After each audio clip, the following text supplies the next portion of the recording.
Hello there, my name is Betty. I'm a solo mum by choice with a beautiful 6-year-old energetic boy in Sydney, Australia. And I'm going to talk about the regrets that I have as a solo mum by choice, what I would do differently.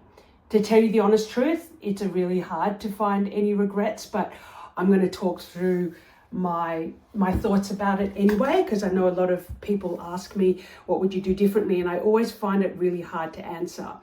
And I'm going to talk about the benefits first. But first of all, my story is at 36, I was traveling a lot still for work. I was in the film industry. I was an assistant director, so we had a lot of responsibility and pressure on us. Long hours. I had so much fun, but going to my mid-30s, I knew, okay, I want to have a child. Still didn't hold down a relationship. I mean, I'd had some in the past that were long-term. And at the time when I got my first round of eggs, I was in a relationship and I knew he wasn't the one. I continued to do that, traveled more. And then when I got to 39, single, I seriously started to go on that journey. I almost went, one of my best friends, who's still one of my really good friends now, I was almost going to do it with him. And I'm glad that I didn't, which maybe I'll go into a bit later. And then 39, low fertility, no history of pregnancy. All the doctors were like, not sure if you're going to. But I managed to get pregnant on my first transfer, which was amazing. In the lead up to the journey, I was looking into mothers groups. I went to a few meetups with solo mums by choice and also mums that were wanting to become mums. A lot of Facebook groups, a lot of forums, and I honestly didn't resonate with them, because every time I'd go into one of the groups, there'd be another sob story. There'd be all of these stories of people not making it. I'm not sure. And even though I gave sympathy as well, my energy would go from here down to here. Like there was no coaching or anything for someone to move through it, or there was no positive ways for people to get through it. It was just a lot of sympathy. And even though I know that is, essential and that's the support group, I just had to leave those groups because I didn't want my hope to go down. Okay. And I just read my own books. I read The Answer by Alan and Barbara Peace and a few others, and really just got my mind set up. I got my energy level. So I had this super delusional belief and soul knowing that I was getting pregnant no matter what. And I thought, you know what, I'm just going to try. And if it works, it works. If it doesn't, I'll just keep going. If I run out of money, something will happen. And I truly believe if you can have that belief that everything happens for a reason, okay, polarity is undeniable truth. With light, there is dark. With good, there is bad. Okay, it just is. We don't have to say that's negative or not negative, but everything happens for a reason. Okay, I tried for a second baby in 2021. That didn't happen. Okay, I didn't do the mindset work. I just rushed into it. But that happened for a reason, because I wasn't ready. I still had a lot of personal growth to step into.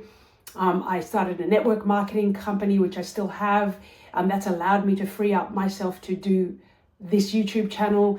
And if I didn't have that growth, and then I wouldn't have come to my true purpose, which is I want to coach people with their confidence, and mainly, of course, mothers, single mums, and mums that want to be mums. I mean, women that want to be mums. So if you can have that mindset that everything happens for a reason, if there was a trigger that's making you angry, there's something behind it that you can learn from. Okay, if you didn't get the job, there's going to be a better job coming along. There's always timing. And if you can have that mindset, if you're trying to step into motherhood, or if you're already into motherhood right now as a single or in a partnership, just think that everything happens for a reason. Okay. Now, the benefits, let me look at my notes. Okay. So number one, of course, I've just said it, the personal growth. When you're being a solo mum, personal growth, it is ridiculous how much you can grow. Like, you learn so much from your children. It brings up a lot of triggers. Okay. And these triggers, if you can become aware of them, and that's what I help women to do, is become aware of them. Okay. Let them be there. No shame, no guilt. Just let them be there, and then transmute it, work through it. Okay. And then you just become freer, and then you become a better person and a better mum. Okay, that was the one of the main things for me is the personal growth. Okay, when I was prepping for the baby, mate, how quickly do you become financially savvy? And you start going through your bills and going, oh my God, why am I still paying that subscription? Why am I doing this? And you become so savvy. And you know what? If I didn't become a solo mom by choice, I'd probably still be sloppy with my finances. Okay, but now it's like, because you have to, and then you just realize, oh my God, there is abundance everywhere. Once I clear this stuff up, you make room for more abundance. It's not being nitty gritty. We don't want to be in that scarcity energy where you're like, oh, count the pennies. Of course you count the pennies, but always know, like I said, it's always going to come back. Okay, you become financially savvy, you get organized. Okay, because you have to, because once you are solo, you will have to be, you are the sole carer. So you get organized in the way you, your clothes, the way the kitchen is, you just become way more savvy. And guess what? As a solo mom, you get to be resourceful. You get to be resourceful. As a single mom, you get to be resourceful. Okay. And if I know it is a challenge, because I was very independent, I'm an AD, an assistant director in the film industry for like 26 years, probably 27-ish as I was trying to transition out. But I'm the one that does the things and I'm like the delegator and the do. So for me, it was hard to actually feel like I was vulnerable to go, oh, I need help. And I'm really fortunate that I do have close family. 2 of my siblings have kids that are close to my child's age. So I was very lucky there. But really, yes, I have them, but I also became resourceful and I connected more with the mums that I really connected with. And you find yourself that you do that. I do find, even with my friends that are partnered, they don't make many friends because they've got their partner, so they just rely on each other and you just become codependent on each other, that you don't seek out the community. And so when you seek out the community as a solo mum, you build this community. So most of the people that I hang out with is people from mother's group, people from daycare. I've seeked it out, and that's one thing, because you kind of have to, because your kids have to play with other kids, and that's the social thing. You become way more resourceful and outgoing because you want to give your child that social activity for them, for their growth and for their fun. Okay, because there's only so much you can do playing and pretending like you're a kid. Okay, because you've got to do all these other things, million things. Okay, all right, so again, so those are, yes, another benefit is you are the solo decision maker. And I have so many conversations with women that I just meet in the park or everywhere going, oh my God, you are so lucky that you're the only one making the decisions, because it's just an ongoing battle. We've got different values, blah, blah, blah, blah. Of course, there's positives to being in a partnership as well. But I love that I'm the sole decision maker. I love it. I almost went with my best friend, and I'm glad we didn't. We went through all of the things. He had the blood test. We did the counselor, all of the things, and then I just decided no. And he traveled, he was in the film industry as well, still is, and he traveled a lot for work. And I know we're both very stubborn and very strong headed, that he would have gone, I'm doing a film in Berlin, can you bring the kid? I'll be like, well, no, I'm working. And he'll be like, well, you're bringing the kid. And it would be that. And we laugh about it now, and he's got a kid now too, which is amazing. But I am so glad that I'm not negotiating with anybody to do anything. I just make the decisions. And if I need help with the decisions, I will seek out a girlfriend or a friend or resources. There's resources everywhere. Okay. So solo decision maker. Also, I didn't have to deal with having to, like, if you're not going well with your partner or your partner's having a bad day, you've got to deal with them as well as dealing with your child. Okay, and as a parent, you actually grow so much, you get triggered so much. And if you want to deal with that, but then you're dealing with a partner at the same time, okay, that can hinder your growth as well, because you've got so many responsibilities to him or her and to the baby and the shopping and this and that. And then also that resentment that I know a lot of people in partnerships have is like, he's not doing this, she's not doing this. And you've got that constant battle. Okay. And yes, that comes with having a busy lifestyle as well. and all of that. So being a solo mom, I came in with that mindset that I'm doing it. Like, I'm lucky if I get help. I'm lucky if I get help. I'm so lucky. You know, we just have to, I find, just be in that mindset, like, you're doing it and it's fine. You are empowered, okay? One thing I want to get better at, and I have gotten better at, is having that feminine energy, okay? Because quite often masculine energies do strategy, tick, tick, tick, tick, and you find like, I used to find like when I'm carrying the shopping or carrying bags to and from the car, and my brother or a friend would come and try and help me, if it was a male especially, I'd be like, no, I'm fine, okay? But we need to release that going of, I've got to do it all, and just be like, yes, thanks, I will take help, thank you. So that's one thing that I've gotten better at, okay? Just being in the feminine energy. And a lot of that is just that self-love. Nourish yourself. Even if it's like you've got to put your kid in front of the TV for 5 minutes while you hide in the bathroom and have a cup of tea and take some breaths to yourself. You know, all of that, nourishing yourself is respecting yourself, okay? When you respect yourself, you feel better. You bring up those feel-good hormones, the serotonin, the oxytocin, the endorphins. You know, when you do that, okay, you're rewarding your body, and then your body wants more of it. So you do it again and again. You feel better, emotionally feel better with your heart, okay? So you're more likely to take aligned action, alrighty? So, and then of course, when you're respecting yourself, you're loving yourself, even if it's for 5 minutes a day, you're still intentionally giving yourself love. People start to treat you differently. Your kid will see, oh, that's how I treat myself. I nourish myself, okay? And you will treat yourself differently, and then other people will treat you differently. And then you start to have better boundaries, and, you know, and you feel better about yourself, all right? Okay, so I think there are so many more benefits, but they are the main ones. You'll probably see a lot more when I share things on my page. Now, the regrets. I do find it really hard to answer this question.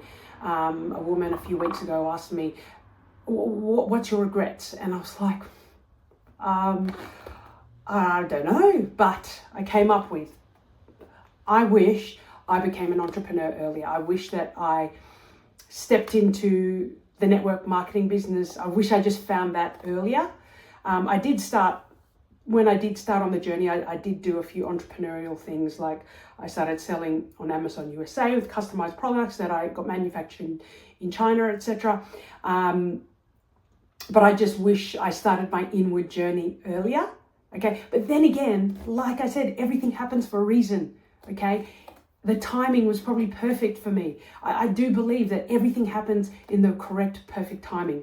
I tried a few entrepreneurial pursuits and ventures before I landed into the network marketing business, which is amazing health and wellness products with Enagic. They're a Japanese company that creates a live electric water, okay? And we are made of electricity. It's the best water for you. If you can't have a waterfall outside, this is the best thing. So if I didn't try Amazon, if I didn't try Forex trading, if I didn't open my mind to, wow, people are making money successfully this way, I probably would have been like this when the network marketing opportunity arose, okay? I probably would have not noticed. So that's what I say, but I don't regret it. But that's the thing. I just wish I would have liked that it came into my lap earlier, because when you become an affiliate marketer, I mean, some people do it door to door, some people do live events. I do live events and I do online and send content out,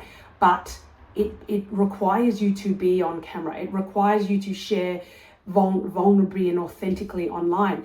And when I started that, my son was, so it was almost 2 years ago. So my son would have been 5 or nearly 5.